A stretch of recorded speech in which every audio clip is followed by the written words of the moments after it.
ভারত পাকিস্তানের দাদা ভাইদের রিকোয়েস্ট করতেছি, হাম্বল রিকোয়েস্ট, বাংলাদেশি তোমরা অন্তত রাত্রিবেলা যুদ্ধটা করে না বাজান।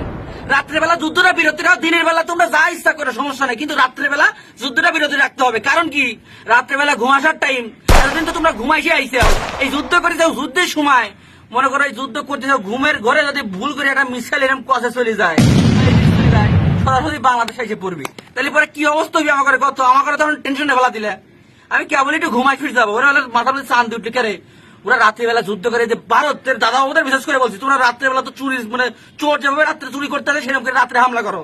এই রাত্রেবেলা ভুলে দিক বেদিক ঠিক না থাকে, যদি এটা ভুল দিক চলে আসে তাহলে তো আমাকে বাংলাদেশের মধ্যে এসে পড়বি। অতএব ভারত পাকিস্তান তোমরা খেলতেছে খেলো, স্টাম্প বরাবর বল করবে, হোয়াইট বল দিন না হয় বাজার, হোয়াইট বল হলে কিন্তু বাংলাদেশ আউট, ঠিক আছে? যাই হোক, রাত্রেবেলা যুদ্ধটা একটু বন্ধ দাও, দিনের বেলা কতবার টোয়াটুই করো সমস্যা নাই, শুধু রাত্রেবেলা মিস্টেকটা করো না বাজান। এই দিক নির্দেশনা ভুল হয়ে গেলে কিন্তু এটা অকাম হয়ে যাবে বাংলাদেশের, ঠিক আছে? রিকোয়েস্ট, হাম্বল রিকোয়েস্ট, রাত্রেবেলা নো টোকাটুকি, অনলি ঘুম।